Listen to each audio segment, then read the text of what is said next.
compliance that residents are limited to one visitor per day. Visitors must be adults, and the visit must take place in the resident's room. This does not apply to end-of-life situations. Number 2, all visitors must follow COVID-19 screening and follow reasonable precautionary measures.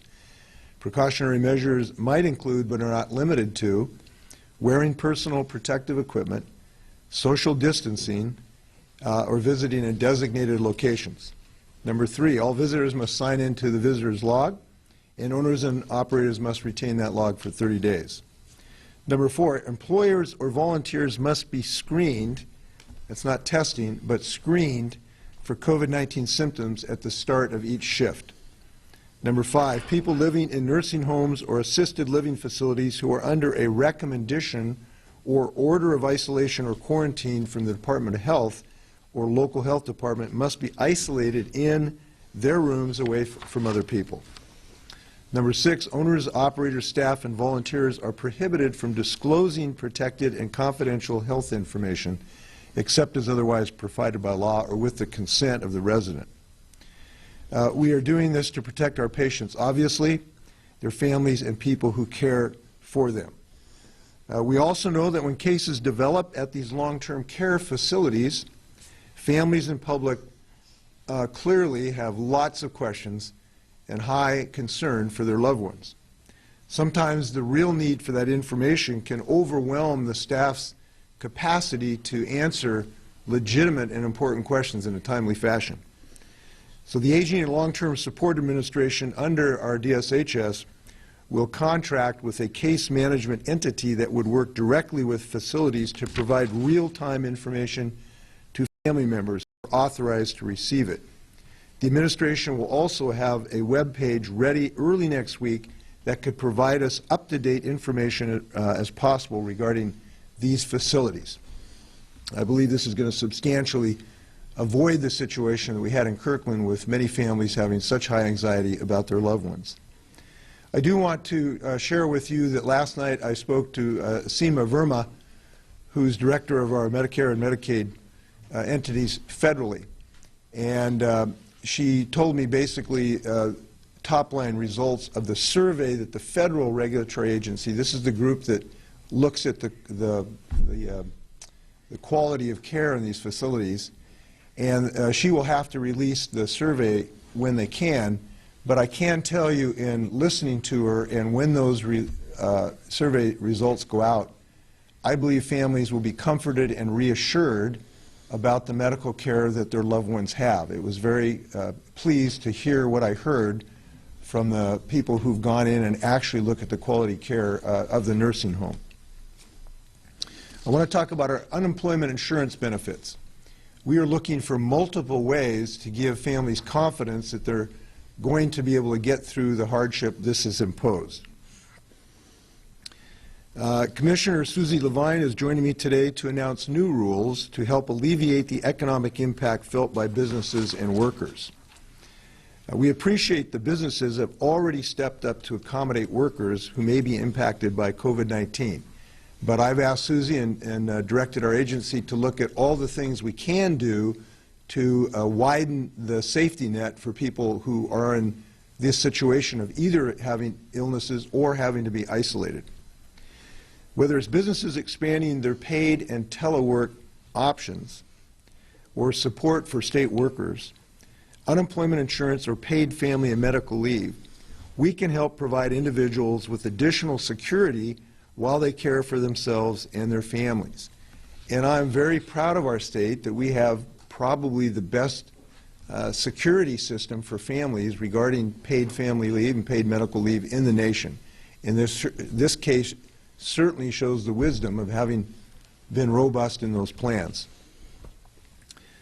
So we can help businesses weather the outbreak and employees. And the Employment Security Department developed emergency rules that went into effect early this week. These rules enhance the flexibility of the unemployment insurance program to give high confidence that people can use this if in fact they're ill or isolated. The first and best option for an impacted worker is employer-sponsored paid sick leave under our state law, and I'm proud of that law. These additional rules are designed to provide a backstop for the vast majority of workers who do not have access to employer-sponsored paid leave. And they will help relieve the burden of temporary layoffs, isolation, or quarantine by ensuring unemployment benefits are available to individuals whose employment has been impacted by COVID-19.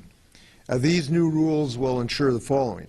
Workers will be able to receive unemployment benefits, and employers will get relief of benefit charges if an employer needs to curtail their business or temporarily shut down operations due to these problems, or because a worker becomes sick and other workers need to be isolated or quarantined as a result of the virus.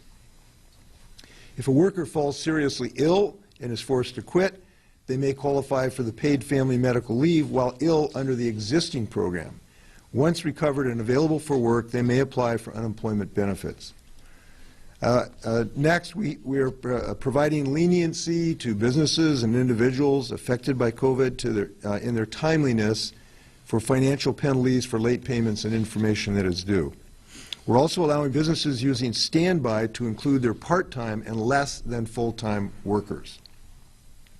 I want to address our state employees. I'm also announcing steps today that will help those who work for the state and are impacted by COVID-19, including expansion of leave and telework options to all state employees. Franklin may answer any questions you have specifically, but I'll go through this quickly. This morning I sent a letter to our state employees, and I laid out these additional options. First, telework. State organizations will explore all possible options to expand telework to employees impacted by COVID-19. Next, we're expanding leave. State employees impacted by COVID-19 and required to self-quarantine or isolate under CDC guidelines will be permitted to stay home and pay if they're unable to telework for up to 14 days. Next, guidance around staying home and self-isolating. I will continue to ask State Human Resources to continue to monitor instances where our leave programs can support our employees and our families.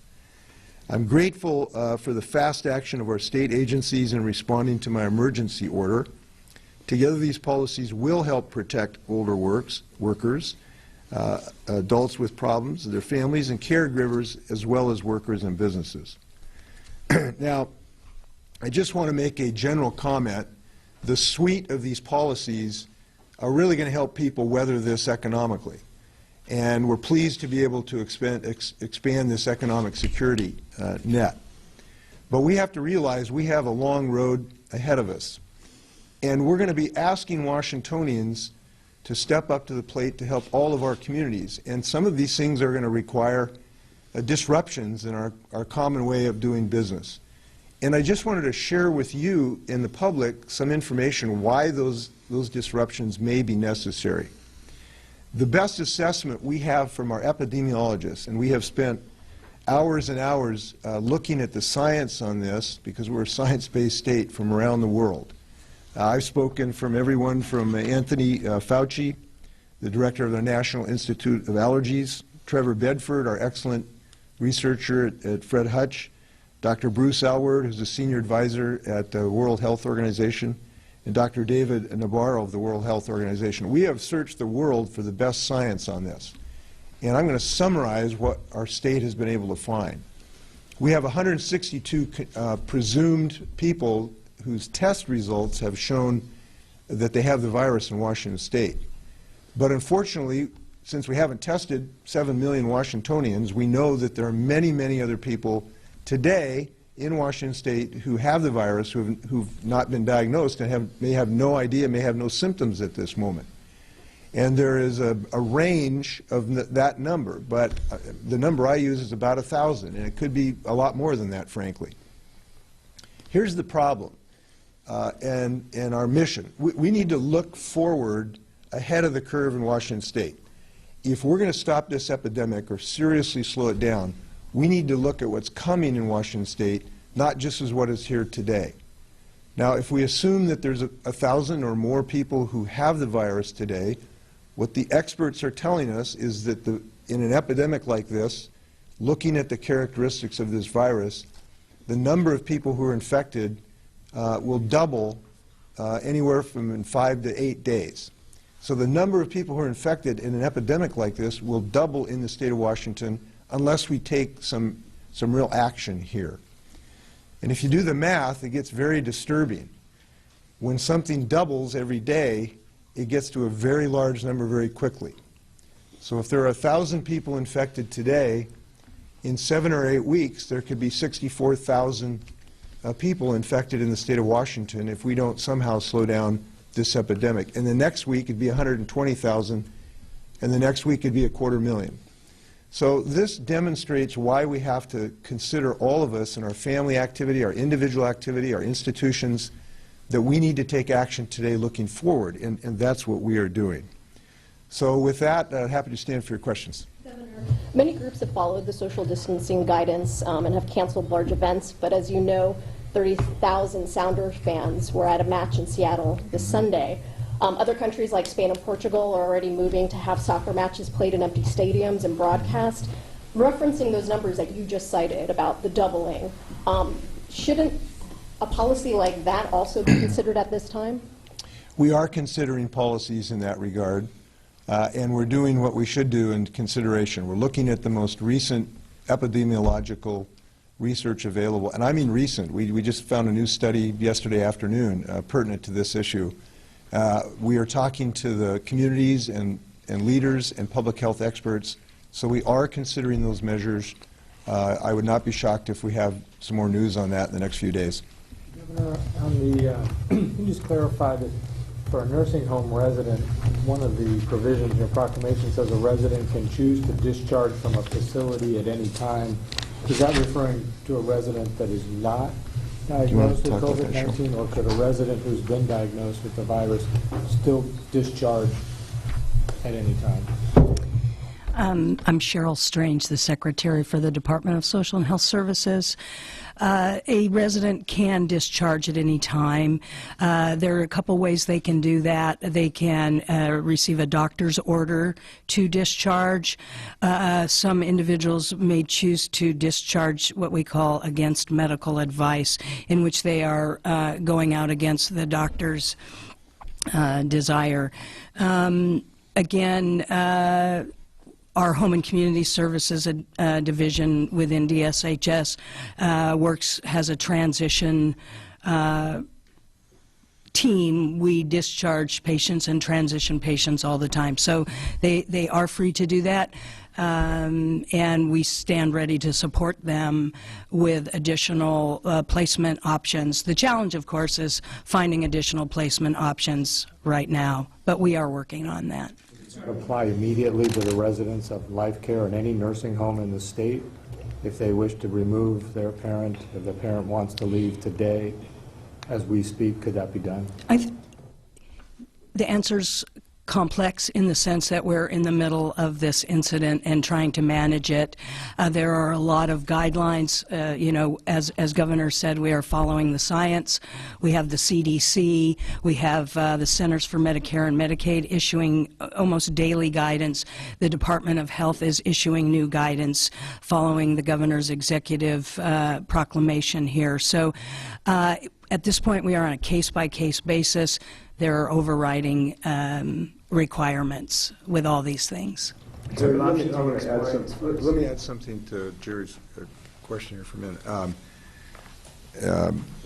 So if there is a person that creates a risk to other folks, either because they've tested positive or maybe even because they've been in contact, the state does have the authority to insist on isolation of those people if they do go to a different site.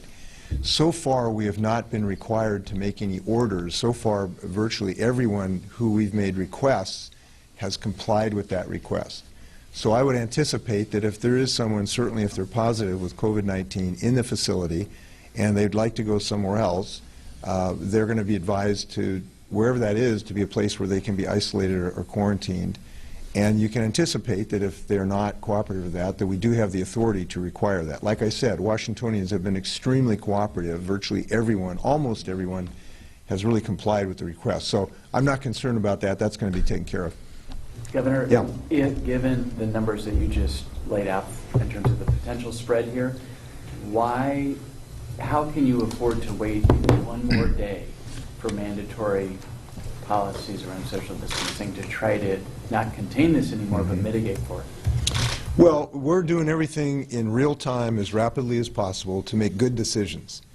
And you don't want to make decisions where you haven't thought about the consequences. Shutting down any social activity has profound consequences in people's lives, and you have to understand those, and you have to see if there's ways to reduce them or ameliorate that. That's the work we're doing right now.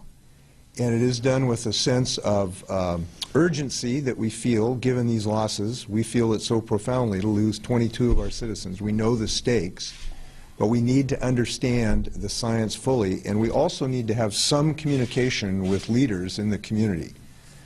I have extraordinary emergency authority in this regard, but if it's going to be followed, if it's going to be effective, we have to have some relationship with local communities and leadership, and that's why we're having conversations about this right now on this subject. Just to help us look around the corner, is it likely that the local areas that are most affected would actually impose these requirements, or that they would come from the state? Would they be geographically limited or statewide? Would schools be included, not included?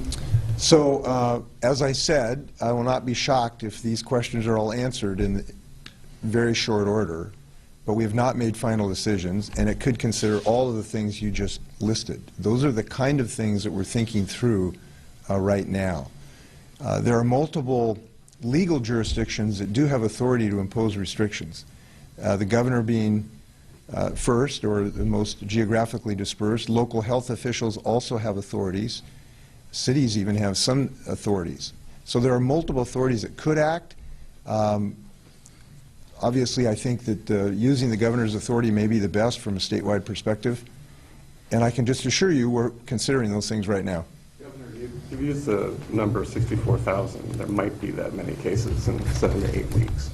How many deaths do you anticipate? So the mortality rate of this virus, there is not a precise number available to us, and probably won't be for years, if ever, because to figure out the mortality rate, you have to assume how many people had the virus, and sometimes that's hard to figure out because we don't test everyone. The information we have is that the World Health Organization and their experts have assigned a mortality rate of, I think it's 3.4% of the people who have the virus. Now, if in fact that is the mortality rate, and you have, you know, over 64,000 people infected, you've got maybe 1,900 fatalities just that week. Just that week. And the next week, it doubles that. So this is a significant number of people who are potentially at risk if this continues to go. If the number is closer to 1% mortality rate, then you get numbers in the 600 range just that week. And whatever those numbers are, obviously those numbers are high enough that we need as a state to be bold in some of our actions at the right moment when we've been able to assess all the science. So I don't think we have the luxury of arguing whether it's 1% or 3%. It's too high at either one, and that level of fatalities is unacceptable. So that's where we're moving here. It's a bit jarring, though, to, you know, we see like the band Pearl Jam has canceled its tour. And they live in Seattle. It's a bit jarring, some would say, just that people individually are having to make these decisions as opposed to government. As I said, the government is going to make the right decision at the right time on the right science, and after talking to the right people to assure that whatever decisions made actually can be implemented. And that's what we're doing today. Don't be surprised if we're back here in a day. George, you have a question? I'm just curious, I'll get you in just a second. I have a question. It's very strange about options for, you mentioned find replacements for people for isolation or quarantine. What sort of options are you looking at here? Again, Cheryl Strange, Secretary for the Department of Social and Health Services. Joe, we don't have any new miracle options. You know, we have a range of services.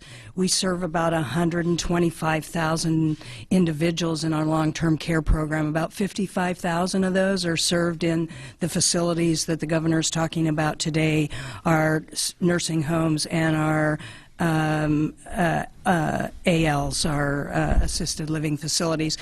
We've got another double that being seen and provided services in their own home with individual providers, agency providers in the long-term care system. So those are the options that we continue to have. We've got nursing homes, adult family homes, individual providers providing care. So our goal is to try to minimize the placement of people who do not need to be in a hospital level of care into those services as well. That's an area we're working on in transition. We have some people in community hospital beds, as you know, that we're working to get out. They are taking many of those slots as well, but we're trying to keep up here. Governor, you had mentioned the 64,000 figure. Given the fact that if life care runs its course and the people there are dealt with, is there the potential that the numbers of deaths may not reflect 64,000 and may not go up dramatically as a mathematician might project? And again, also, how is your health, and have you been tested?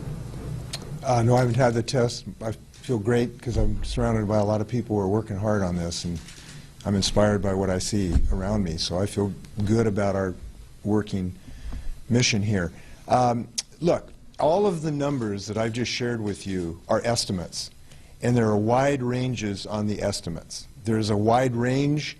It may be 2,000, it may be 500 as to the number of people infected, but I know that it is too many today, and that it is one that causes grave concern, because the one thing we do know is that there is a fairly predictable rate of spread, which is anywhere from every 5 or 8 days, these epidemics double of this particular epidemic. So whether it's 500 today or whether it's 1,500 or 2,000 today, that just goes to a very large number very, very quickly. So what happens in mid-May if this is not slowed in some fashion? It could be shorter than 60,000 by tens of thousands, or it could be a lot larger than 60,000 by tens of thousands.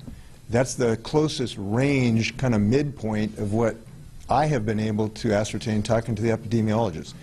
So you may have a discussion of, 5 epidemiologists, one who says, no, it'll only be 30,000, and another will say, no, it'll be 100,000 in mid-May. But that is not an argument worth having. It's just either one of those numbers indicates we need to move here. So that's the information we're making.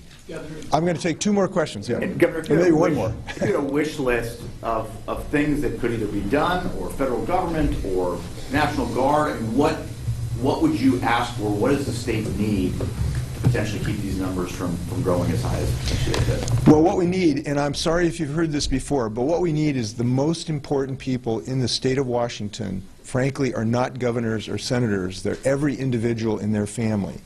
Because the most powerful force to restrain this epidemic are the individual decisions of 7 million Washingtonians. And if I was going to ask for one thing, it's for everyone to get up in the morning and focus on their family and what they're going to do, but also think about what can I do to reduce the risk of this.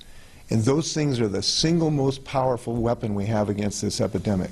And so far, I'm pretty pleased with what Washingtons are showing. They're teleworking in the droves. They largely are, to my knowledge, not going to work when they're sick.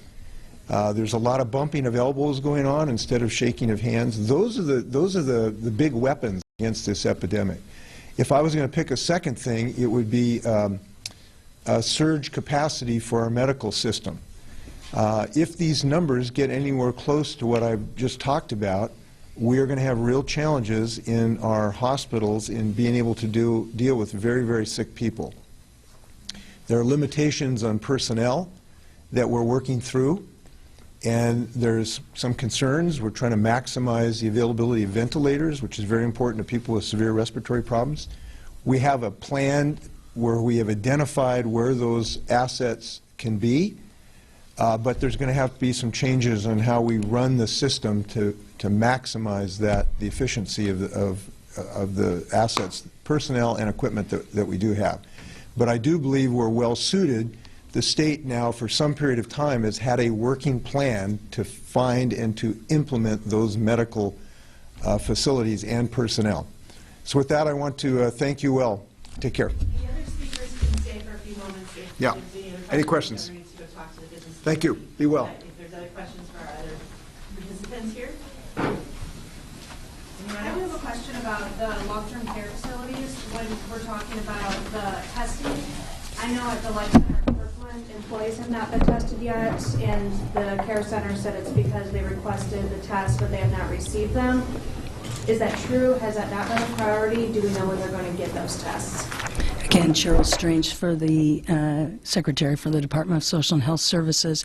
The Department of Health, Secretary Weisman, is in charge of the expanding the testing. He's probably better able to speak to that. But we do know that the clients, the residents there have been tested. Obtaining testing equipment is a challenge we are grappling with now, and trying to get as many test kits as is possible for life care as well as the other long-term care facilities. So stay tuned. Time frame on when employees. I do not have a time frame. I would need to check in with Secretary Weisman on that. Can you describe those challenges to getting more test kits? I believe it is the test kits, getting qualified testers. I know that the governor worked with the FDA and a variety of other federal agencies to certify and get more people, more businesses able to do the testing. I can't comment on where we are with that, other than I know that the Department of Health can do those tests and the University of Washington. But again, I'll defer to Secretary Weisman. I'm sorry he's not here. Commissioner, the Homeland Security Department, do you have an estimate at this point of how many people might currently qualify for those expanded unemployment benefits from being in isolation quarantine? Thank you so much for that. Actually, I want to point people, on our website, we're going to have this grid that helps people navigate what situation you're in and what is the benefit that's most appropriate for you to utilize. First and foremost is using your paid sick leave. That gives you 100% of your wage, and it's something that is an employer-sponsored element. You can see a lot of green check marks on paid sick leave. First and foremost, that's the first choice that you'd want to have. Unemployment insurance, I would think of it more as a last resort. And a majority of workers who are quarantined will be able to avail themselves of this benefit in this instance, given the emergency rules that we've expanded. I don't have specific numbers on that, but I can say that a majority of workers will be able to avail themselves of that if needed and in those circumstances. Excuse me, sorry, Susie Levine, Commissioner for the Employment Security Department. My apologies. And related to paid family leave is also part of the equation potentially, correct? So in paid family and medical leave, that is for those who are seriously ill. The waiting week still applies. So for some individuals, on that, is there a concern that that will increase even more now that potentially people who are dealing with COVID-19 might be applying to the program? so the question was whether this will increase the high demand that we have for paid family and medical leave. And right now we are seeing it stay relatively level. We're tracking those numbers very closely. Because it is for only those who are seriously ill or caring for a seriously ill family member, we do not anticipate that that is going to increase the demand substantially for that. It is, however, available for those. That said, again, there is a 1 week waiting week period for individuals to avail themselves of it. So if you're ill for a week, not many people are going to take advantage of it. So, 10-week waiting period is now down to 1 week. sorry, to be clear, a waiting week period is the period in which you are not able to receive those benefits.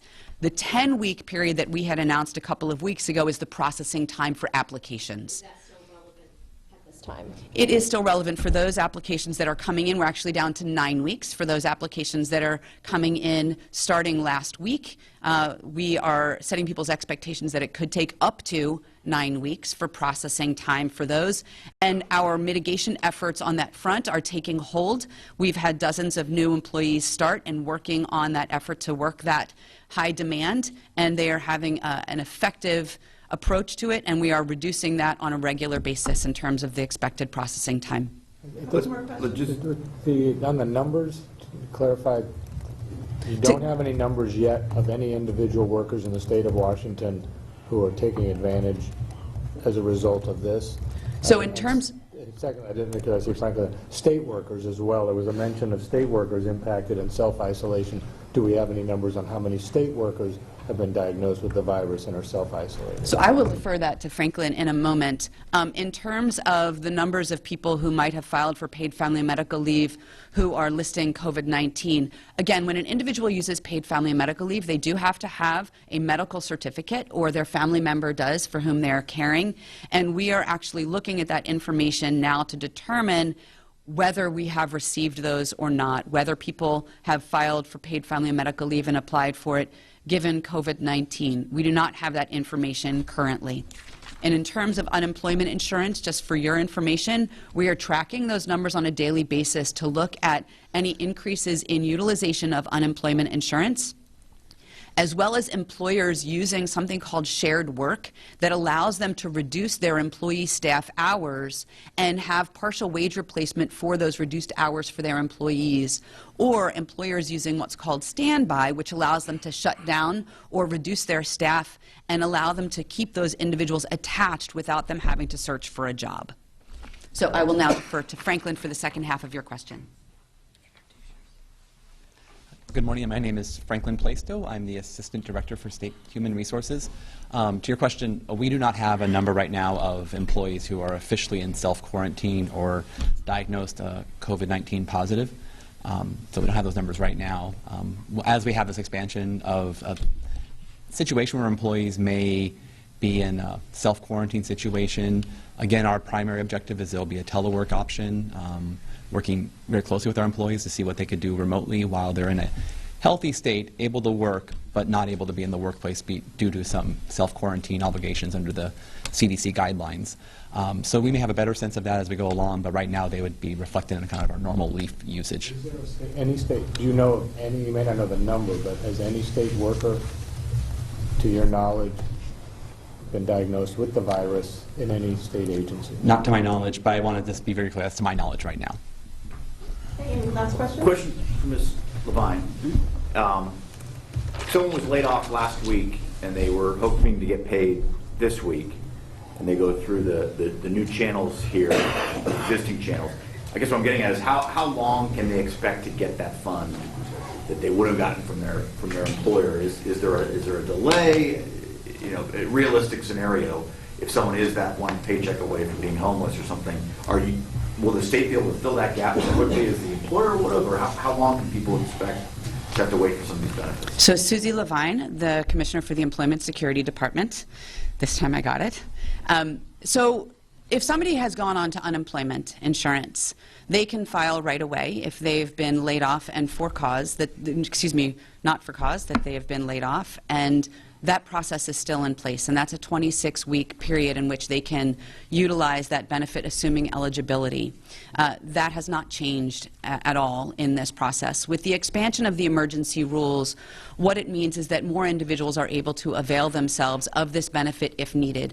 But I will re-emphasize this point. The first choice for those individuals quarantined or isolated or who are ill and needing to take time for themselves, we don't want there to be any disincentive for people to stay home if they need to.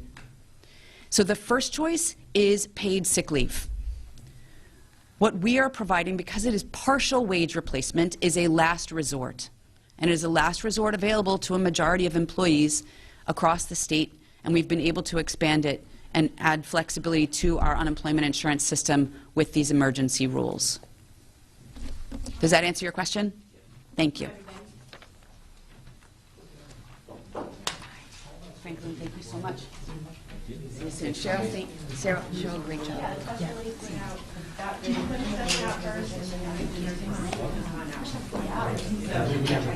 I'm the secretary of the Department of Social Health Services, so I'm the governor's director for the Human Services Agency.